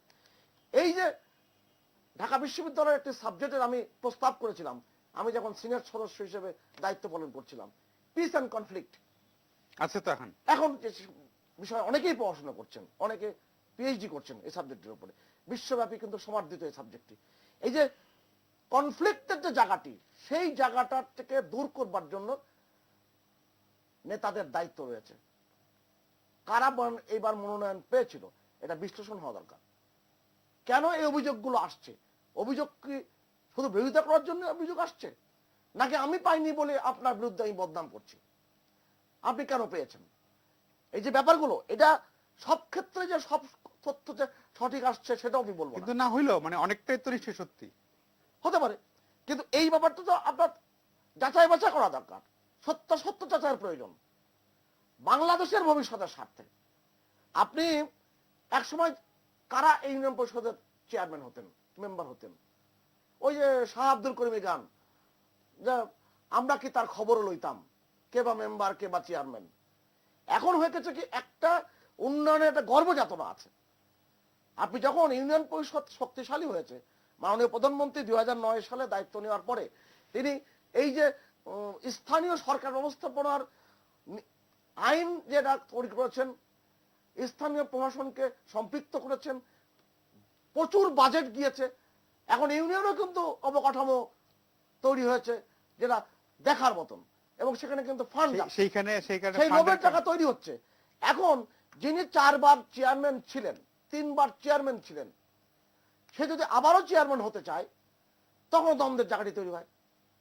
আবার আওয়ামী লীগের নেতৃবৃন্দ যারা কেন্দ্রে রাজনীতি করেন, যুবলীগ করেন, স্বেচ্ছাসেবক লীগ করেন, নানান রকম সংগঠনের সাথে আওয়ামী লীগের যুক্ত আছেন, তারা যখন দেখেন যে আমার যখন এখানে কোথাও কোনো কিছু হচ্ছে না, কোনো কমিটিতে এসেছি বটে, কিন্তু আমার সেই স্পেস পাচ্ছি না কিংবা কোনো কিছু করছে না, সে তখন টার্গেট করেছে তার স্থানীয় সরকার নির্বাচন উপলক্ষে হঠাৎ করে গিয়েছে, হঠাৎ করে কিছু মানুষের কে জড়ো করেছে, নানানভাবে সেগুলো বিস্তৃত হয়েছে। সে যখন যায় সে তখন তার ওখানকার যারা স্থানীয় রাজনীতি করছেন বছরের পর বছর ধরে তাদের প্রতিপক্ষতা তৈরি করে, প্রতিদ্বন্দ্বের জায়গা তৈরি হয়, নানান কারণে যে সংকটের জায়গাটি তৈরি হয়েছে। যিনি 22 বছর চেয়ারম্যান ছিলেন, আমি গতকালকে বরিশাল থেকে যখন বিমানে আসছিলাম একজন বলছেন যে তিনি 4 বারের চেয়ারম্যান, এবারও মনোনয়ন পেয়েছেন। তা আমি তাকে বললাম যে তাহলে ওই এলাকায় আর কেউ রাজনীতি করবে না? আপনার সন্তানরা, আপনার অনুসারীরা তারা তো আর রাজনীতির জায়গাটা কোথায় পাবে? তবে আমি তো খুব জনপ্রিয়, এটাও যেমন ঠিক কোন কোন ক্ষেত্রে, কিন্তু এটাও ঠিক এই যে আঁকড়ে রাখা, ধরে রাখার এবং শুধুমাত্র ওই আমাতেই থাকা, এই জায়গাও কিন্তু একটা সংঘাতের জায়গা তৈরি করেছে। অতএব আজিজ ভাইয়ের মতো আমি বলতে পারবো না যে এখানে নির্বাচন ব্যবস্থাপনা নাই, এখানে সুশাসন নাই। সুশাসন ক্ষেত্রে করতে গেলে সুরাজনীতির প্রয়োজন হয়। সুশাসন তার মূল শর্ত হচ্ছে সুরাজনীতি। সুরাজনীতি একটি রাজনৈতিক দল দিয়ে হয় না। বিএনপি বাংলাদেশের রাজনীতিতে এমন কিছু জায়গা তৈরি করেছে যে জায়গাতে আমাদের উত্তরণ ঘটনা কিন্তু খুবই কষ্টকর একটি কাজ, কিন্তু আওয়ামী লীগের কষ্টের কাজটি করতে হবে। মার্গারেট থেচার প্রধানমন্ত্রী হওয়ার পরে তিনি শপথ নেওয়ার পরে বলেছিলেন সাংবাদিকদের প্রশ্নের জবাবে যে আগের কালহান সরকার যত আবর্জনা রেখে গেছে এটা যদি আমার দূর করতে হয় আমার 3-3 বার ক্ষমতায় আসতে হবে, ব্রিটেনের মতন জায়গায়। আমি যে কথাটি বলতে চাই এক বাক্যে বলি, আমাদের আজকের এই যে দ্বন্দ্ব সংঘাতের সমাজের ভিতরে, যেটা রামেন্দ্র সুন্দর ত্রিবেদী বলেছেন, এই যে সামাজিক যে অস্থিরতা, সামাজিক ব্যাধি এবং তার প্রতিকারের জন্য ওই জায়গায় ফিরে যেতে হবে, কেন সন্ধান করতে হবে, উৎসের সন্ধান করতে হবে। এবং বঙ্গবন্ধুর যে আদর্শ, শেখ হাসিনার যে আদর্শ, যে লড়াই, সেই লড়াই আওয়ামী লীগের তৃণমূল পর্যন্ত বিস্তৃত করতে হবে এবং সেটা নতুন করে ভাবনার সময় এসেছে। আমি মনে করি বিএনপি এবং জামাত মিলে বাংলাদেশের পরিবেশকে অস্থিতি করার যে পরিবেশ তৈরি করতে চায়, এই সুযোগে একটা ড্রেস রিহার্সাল দিতে চায়। আওয়ামী লীগের নেতারা ভাবনা চিন্তা করে দলকে সুসংগঠিত করে এবং আমার গ্রাম হবে শহর, এই যখন নির্বাচনী ইশতেহারে যখন স্লোগান থাকে তখন আমরা কোন কোন ক্ষেত্রে দেখি আমরা শহরকে উন্নয়ন করতে যে গ্রামকে অবহেলা করে ফেলেছি। এবং গ্রামের যে রাজনীতি, গ্রামের যেতে হবে আমাদের, শেষ করেন যদি আপনি, যে ইতিবাচক বিষয়গুলো, সেই বিষয়গুলোকে আমরা যেন কোন কোন ক্ষেত্রে অবহেলা করছি, যে কারণে অনেক দ্বন্দ্বের জায়গা তৈরি হচ্ছে। জি, আপনাকে অনেক ধন্যবাদ। আমরা একটা বিরতিতে যাচ্ছি, বিরতির পর আলোচনায় ফিরবো। প্রিয় দর্শক, আশা করি ফিরে এসে আপনাদের শুরু করেছিলাম রাজনৈতিক সহিংসতা নিয়ে, তারপরে আলোচনাটা আসলে একটু সমসাময়িক সহিংসতার চেয়ে একটু বেশি সমাজতাত্ত্বিক বিশ্লেষণের দিকে, যেটা আসলে আমাদের গোড়ায় যেই তীব্র অসহিষ্ণুতা এবং ঘৃণার বাস, সেইটাই আসলে অনেক সময় আমাদের এই রাজনীতি বলেন আর রাজনীতির বাইরে বলেন, যেখানেই বলেন, সহিংসতার মূল শিকড় কিন্তু আসলে সেখানে। সেটা নিয়ে আলোচনাটা বেশি হচ্ছে। জনাব শহীদুল হকের কাছে ফিরছি আলোচনায়। আপনি একসময় পুলিশ প্রধান ছিলেন, ফলে আপনি এই সন্ত্রাসের বিস্তার এবং সেটা কিভাবে নিয়ন্ত্রণ করা যায় সেটা করেছেন নিজের থেকে। আবার আপনি চাকরি ছাড়ার পরে আমি জানি যে গ্রামের সাথে আপনার অনেক যোগাযোগ এবং সেখানে গিয়ে সেখানকার ডাইনামিক্সটা আপনি দেখছেন। আলোচনাটা এখন যেই দিকে আমরা গেলাম, এই যে গ্রামের যে অল্প কারণে, যেমন যেটা সুভাষ সিংহরা যে উদাহরণটা দিচ্ছিলেন যে নরসিংদীতে মারামারি হয়, মানুষ মারা যায় কিন্তু মামলাও করে না, তার অপেক্ষায় থাকে আবার পরের আরেকটা ইয়েতে শোধ নিয়ে নেবে। এই যে আমাদের ভিতরে শিকড় গিরে থাকা যে সন্ত্রাস বা এই যে ঘৃণা বা অসহিষ্ণুতা, কারো কোনো কথায় কেউ মানে না। ওই যে এই আলোচনাতে আসলো ব্রাহ্মণবাড়িয়াতে কথায় কথায়, বা এই যে নরসিংদীতে কথায় কথা, ছোট্ট মাংসের ওজন কম দিয়ে নিয়ে মারামারিতে মানুষ মারা যায়। এইটার আসলে প্রতিকারের উপায় কি? আমি জানি যে এই ছোট্ট আলোচনায় 2-4-5 মিনিটে হয়তো ইয়ে হবে না, কিন্তু তাও তো আমাদের কোনো না কোনো জায়গায় এক জায়গায় বেরিয়ে আসতে হবে। দেখেন, এটা একটা কঠিন প্রশ্ন করছেন। এখানে আপনাকে এক কথা এক বাক্যে জবাব দেওয়া কঠিন। আমরা ছোটকালে আগে যেটা শুনতাম, গ্রামের মানুষ অনেক সহজ সরল নিরীহ প্রকৃতির, এটা কিন্তু আমরা আগে বিশ্বাস করতাম, আমরা দেখেছি বাস্তবতা। এখন কিন্তু সেই বাস্তবতা নেই। এখন গ্রামের লোক এত দলাদলি করে, এদের দেখবেন যে চায়ের দোকানে বসে, গ্রামে একটা চায়ের দোকানে বসে কারো চরিত্র হরণ করে, কেউ ভালো অবস্থা থাকলে তার বিরুদ্ধে বলে, কেউ খারাপ অবস্থা থাকলে তার বিরুদ্ধে বলে, মানুষের সমালোচনা, কুৎসারচনা, এগুলি নিয়ে কিন্তু অধিকাংশ ক্ষেত্রে আমরা দেখেছি এই কাজগুলি করে। কিন্তু শহরের লোক কিন্তু আমার জানে না, ব্যস্ত। আমার পাশের ফ্ল্যাটে কে আছে আমি খবর রাখি না। শহরের লোকের মধ্যে কিন্তু এখন সেই ওই ধরনের গ্রামের লোকের মতো অবস্থা নাই। আর একটা জিনিস, ভোগবাদী সমাজ যেটা সুভাষ চন্দ্র সাহেব যেটা বলতেন, ভোগবাদী সমাজে কিন্তু মানুষের নৈতিকতা, সামাজিক মূল্যবোধ, ধর্মীয় মূল্যবোধ, নৈতিক মূল্যবোধ বা সহিংসতা কিছু থাকে না। কিভাবে যে কোনো প্রকারেই হোক, ন্যায় অন্যায় ভাবে হোক, নিজে লাভবান হওয়া, নিজে ভোগ করা, নিজের প্রাপ্তিতে সংযোজন করা, এই প্রবণতা তারা বেশি কাজ করে। যার কারণে মানুষ এখন পরিবর্তন হয়ে যাচ্ছে। সমাজ তো পরিবর্তনশীল, আপনি সমাজের পরিবর্তন ঠেকাতে পারবেন না। আপনি সমাজ কিন্তু অটোমেটিকই পরিবর্তন হবে। কাজে এই সামাজিক যে পরিবর্তন হচ্ছে, এই পরিবর্তনের নেগেটিভ দিকগুলি যেটা ইনফ্লুয়েন্স করে সমাজকে, এই নেগেটিভ ইনফ্লুয়েন্স করার কারণেই এই ধরনের অরাজকতা, এই ধরনের আপনার খুন খারাপি, দাঙ্গা হাঙ্গামা এইগুলি হয়ে যাচ্ছে। তার সাথে পলিটিক্যাল শক্তিও কিছু নিরাপত্তা হলেও কিছু থাকে। কেন গ্রাম যে ভিলেজ পাওয়ার স্ট্রাকচার কিন্তু আগে যেটা ছিল একেবারে অ্যাবসলুটলি ইউনিয়ন পরিষদ কেন্দ্রিক, এখানে কিন্তু এখন পলিটিক্যাল ফোর্স কিন্তু ভাগ বসিয়েছে। কারণ পলিটিক্যাল ফোর্স কিন্তু এই ইউনিয়নকে কিন্তু নিয়ন্ত্রণ করে। যেটা আপনি বললেন যে এমপি সাহেব কাকে সাপোর্ট দিবেন, কাকে নমিনেশন দিবেন, কাকে নৌকা দিবেন, এটা কিন্তু পলিটিক্যাল শক্তির মধ্যে চলে যাচ্ছে। এখন দলীয় যেটা আমরা বলছেন, দলীয় মার্কা দেওয়ার কারণে যেটা হয়েছে, আপনার সহিংসতা তো ফ্যাক্টর, কিন্তু দলীয় মার্কা দেওয়ার কারণে দলীয় শৃঙ্খলা, আভ্যন্তরীণ শৃঙ্খলা চরম ভাবে ব্যাহত হয়েছে। দলীয় প্রধান, মাননীয় প্রধানমন্ত্রী প্রত্যেকটা মিটিং এ, নির্বাহী কমিটি মিটিং এ, সম্পাদক মন্ডলী মিটিং এ বিভিন্ন সময় যেভাবে হুঁশিয়ারি দিছে, সেই হুঁশিয়ারিও তারা কর্ণপাত করতেছে না। তারা ওগুলি কেয়ারই করে না।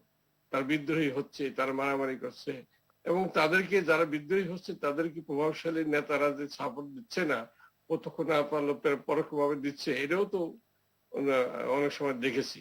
তারা একটা প্রিয় ব্যক্তি থাকে, সে রাজনৈতিক বৃহত্তর অঙ্গনে সে পলিটিক্স আওয়ামী লীগ করে, কিন্তু আওয়ামী পরিবারের মধ্যে তার আবার কিছু বিশ্বস্ত লোক থাকে, কিছু অনুগত থাকে, কিছু কাছের লোক থাকে, হিসাব নিকাশ থাকে, তাকে তো সে কোনো সাপোর্ট দিতেই হয়, দেয়। এইসব কারণে দলীয় শৃঙ্খলা রক্ষা করা সম্ভব হয়নি। এখন সরকার যদিও বলে যে আমরা নৌকা যাদের মেম্বারদের নৌকা প্রতীক বা দলীয় প্রতীক দিচ্ছি না, মারামারি মেম্বারদের মধ্যে হয়, কিন্তু মারামারি মেম্বারদের মধ্যে হয় এবং চেয়ারম্যানদের মধ্যে হয় না তাও না, কিন্তু দলীয় যে বিভেদটা, কোন দলটা, গ্রুপিংটা, এটা কিন্তু দলীয় প্রতীক দেওয়ার কারণে কিন্তু বেড়ে গেছে। যে লোক নৌকা পেয়েছে আর যে নৌকার এগেইনস্ট মিটিং নির্বাচন করছে, দুইটা গ্রুপে কিন্তু একই দলের মনে করে। কাজে এই যে বিভেদ সৃষ্টি হয়েছে, এখন দল তাদের বিরুদ্ধে ডিসিপ্লিনারি অ্যাকশন নেবে। কত জনের বিরুদ্ধে আমরা ডিসিপ্লিনারি অ্যাকশন নেবেন? ডিসিপ্লিনারি অ্যাকশন নিতে তো আপনার নিজেও দুর্বল হয়ে যাবে। সেই জিনিসটা তো আনতে হবে। এবং অতীতে দেশে ডিসিপ্লিনারি অ্যাকশন নিতে গিয়ে কিন্তু অনেক সময় পারাও নেই, অনেক সময় মাফও করে দিতে হয়েছে। গোষ্ঠী, এটা আমি যেটা বললাম, একটা সমাজ থাকে, একটা নেতাকে কেন্দ্র করে ওই তার একটা গোষ্ঠী থাকে, সেই তাদের চাপ থাকে যে আমরা যখন দলীয় প্রতীক পাই নাই, আপনাকে ইলেকশন করতেই হবে, নাহলে আমাদের কোনো সমাজ থাকবে না, আমাদের কিছু থাকবে না। বাধ্য হয়ে সে ইলেকশনে যায়, আর ইলেকশন গেলে তো তাদের যে বিভক্তি, এটা বৃদ্ধি পায়। কিন্তু এটা কিন্তু দলের জন্য আমি মনে করি, রাজনৈতিক দলের জন্য এটা ক্ষতিকর একটা দিক আছে, যে নিজেদের যে ঐক্য, একতাটা নষ্ট হয়েছে, যে ঐক্য, সেটা কিন্তু ভাঙন ধরেছে। এখন সরকারকে চিন্তা করতে হবে যে ভবিষ্যতে স্থানীয় সরকার পরিষদ নির্বাচনে দলীয় প্রতীক দিবে কি দিবে না। এখানে আমার একটা প্রশ্ন আছে, যে বঙ্গবন্ধু যে বাকশাল করছিল, ওই বাকশালের সময় কিন্তু ইউনিয়ন পরিষদ বিলুপ্ত করা হয়েছিল, যে ইউনিয়ন পরিষদ থাকবে না, ওখানে গ্রাম পরিষদ থাকবে, থানা পরিষদ থাকবে, জেলা পরিষদ থাকবে, জাতীয় পরিষদ থাকবে। আর এই যে গ্রাম পরিষদ নির্বাচিত হবে, এখানে সিলেকশন হবে, এখানে সকল শ্রেণী, সকল পেশা, সকল কমিউনিটি থেকে প্রতিনিধি থাকবে, সরকারি প্রতিনিধি থাকবে, এবং তারা গ্রাম পরিষদের কাজ করবে। গ্রাম পরিষদ থানা পরিষদের জবাবদিহিতা করবে, থানা পরিষদ ইলেকশনের মাধ্যমে হবে, জেলা পরিষদ ইলেকশনের মাধ্যমে হবে। এটা কিন্তু একটা ভালো ছিল। গ্রাসরুট লেভেলে যে বিভেদরা, গ্রাসরুট লেভেলের যে দ্বন্দ্বটা, এটা হয়তো থাকতো না। আমি জানি না এই এই সমস্যাগুলি যে মাননীয় বঙ্গবন্ধু জাতির পিতা যে সমস্যাগুলি করেছি, সেই সমস্যাগুলি আমার মনে হয় একটু চিন্তা ভাবনা করা উচিত বর্তমানে, এবং সেটা আমার মনে হয় যদি সেইভাবে আগায় তাহলে অনেক সমস্যা হয়তো সমাধান আমি মনে করি হতে পারে। বঙ্গবন্ধু যা করেছে তো জনগণের স্বার্থে করে গেছে, এই দেশের স্বার্থে করেছে। জনগণের স্বার্থ ছাড়া তো, জনগণের কল্যাণ ছাড়া তো কোনো চিন্তাই করতে পারেন। কাজে উনি ওনার নিজস্ব চিন্তা ভাবনা থেকে যে সংস্কারের যে দ্বিতীয় বিপ্লব ডাক দিয়েছিলেন, সংস্কার ডাক দিয়ে সেখানে প্রশাসনের সংস্কারের কথা বলছেন, উনি বিচার বিভাগের সংস্কারের কথা বলছেন, রাজনৈতিক সংস্কারের কথা বলছেন। এইগুলি ব্যাপারে আমার মনে হয় শ্যামলদা আছে, এই ধরনের যারা আছেন, আমরা মনে হয় আপনাদের এখন এইসব বিষয় নিয়ে এগিয়ে আসা উচিত আমি মনে করি। জি, আমরা অনুষ্ঠানের শেষ বিরতিতে যাচ্ছি। বিরতির পর জনাব শহীদুল হক বলটা ঠেলে দিলেন শ্যামল দত্তের কোর্টে, এবং আমাদেরও অনুষ্ঠানে শেষ করব শ্যামল দত্তের বক্তব্য দিয়েই। আমরা ছোট্ট বিরতি শুরু করেছিলাম রাজনৈতিক সহিংসতা দিয়ে, তারপরে ডালপালা অনেক দূর ছড়িয়েছে।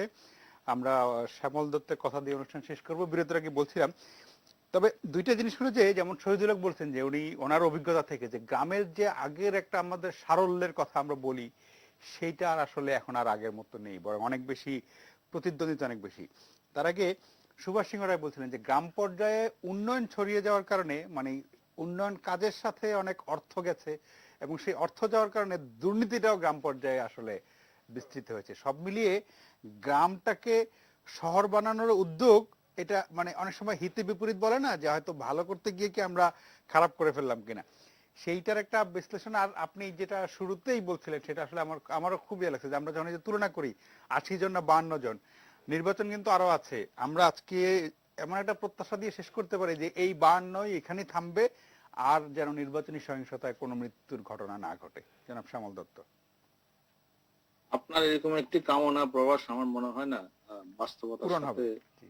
পূরণ হবে, কারণ বাস্তবতা এটাই যে আগামীতে আরো দুটি নির্বাচন বাকি আছে, অর্থাৎ দুটো পর্যায়ের, এবং সেখানে সহিংসতা হবেই, যেহেতু সামগ্রিক অর্থে সহিংসতার যে কারণগুলো বিদ্যমান সেগুলো এখনো যথেষ্ট পরিমাণেই আছে।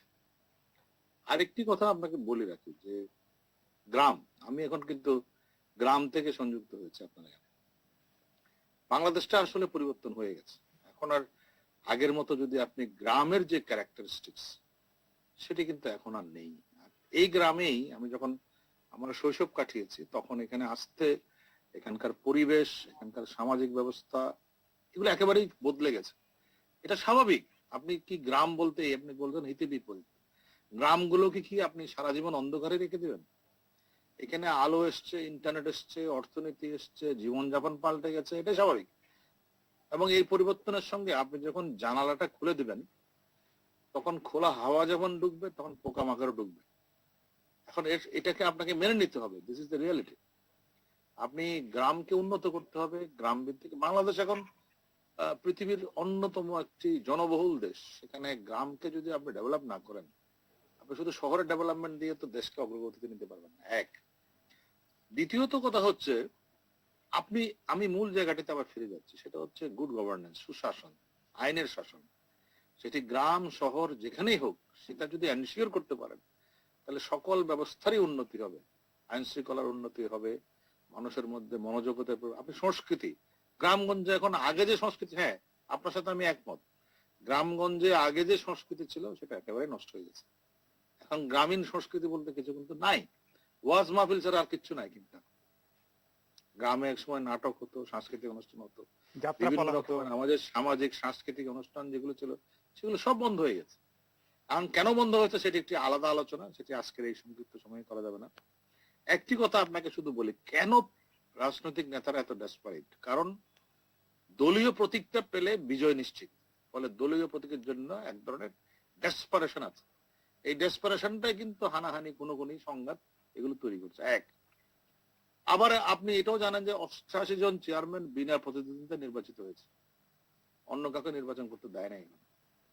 আবার এমনও ইউনিয়ন পরিষদ আছে আপনার ব্রাহ্মণবাড়িয়ার বাঞ্ছারামপুরের একটা ইউনিয়নে মেম্বার চেয়ারম্যান সবাই বিনা প্রতিদ্বন্দ্বিতায় নির্বাচিত হয়েছে।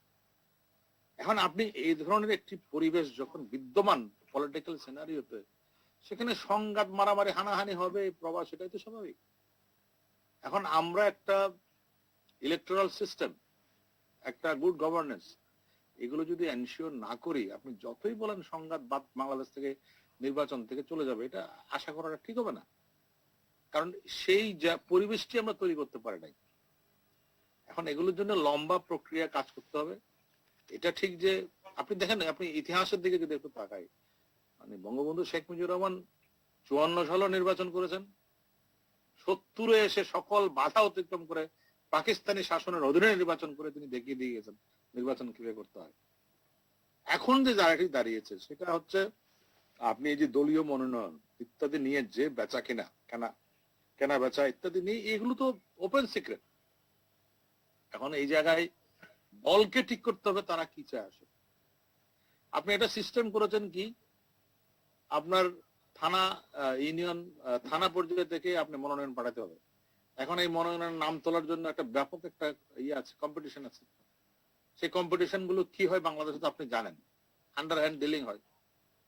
সেখানে কে জনপ্রিয় এটার চাইতে বিবেচনা হচ্ছে আমি কার টাকা বেশি, কার টাকা বেশি, একটা। দ্বিতীয়ত আপনি জানেন যে সামনে 23-এ জাতীয় নির্বাচন আছে, ফলে জাতীয় নির্বাচনকে সামনে রেখে অনেকেই ইউনিয়ন সাজাচ্ছে এবং সাজাতে গিয়ে তার নিজের লোককে দিচ্ছে। এখন এটা কি কোনো আসলে, যেমন পশ্চিমা গণতন্ত্রে একটা ইলেকটোরাল সিস্টেম আছে, একদম প্রাইমারি ইলেকশন স্থানীয় পর্যায় থেকে ভোট হয়ে নির্বাচিত হয়। আমাদের এখানে ভোট হয়, একটা ভোট কি দলের মধ্যে হয় যে কার নাম 3 জন পাঠাবো, সেটা ভোটের মাধ্যমে নির্বাচিত হবে? সেটা কি সম্ভব বাংলাদেশে? সেটা কি হয় কখনো? কোথাও শুনেছেন? তো এই সিস্টেমটা যদি আমরা ফলো না করি, আমি যদি দেখি যে আমার পছন্দের মতো নেতৃত্বকে আমি কেন্দ্রে পাঠাবো না, তখনই তো সংঘাত শুরু হয়ে যাবে স্বাভাবিক। এবং সংঘাতের মূল কারণ সেটাই। এখন এগুলো বাংলাদেশ আওয়ামী লীগ একটি গণতান্ত্রিক দল, বড় দল, এবং তার উপরে সবচেয়ে বেশি প্রত্যাশা। আপনি দেখেন বঙ্গবন্ধুর সারা জীবনের রাজনীতি হচ্ছে যে গণতন্ত্রকে প্রতিষ্ঠা করা। সেই জায়গাটায় আমরা আসলে কতখানি কি করেছি? আজকের আওয়ামী লীগের যে ক্যারেক্টারিস্টিক দাঁড়িয়েছে, সেটা কি বঙ্গবন্ধুর সেই আকাঙ্ক্ষার জায়গায় আছে, বঙ্গবন্ধুর স্বপ্নের জায়গায় আছে, বঙ্গবন্ধুর সেই যে অ্যাসপিরেশন অফ দ্য পলিটিক্স? দাদা শেষ করতে হবে, আমাদের অনুষ্ঠানের সময় ফুরিয়ে আসছে। আমি শেষ করে দিলাম। জি, সেই জায়গাটি না আনতে পারলে হবে না। জি, এটি শেষ কথা। প্রিয় দর্শক, আপনাদের সবাইকে ধন্যবাদ, ভালো থাকবেন সবাই।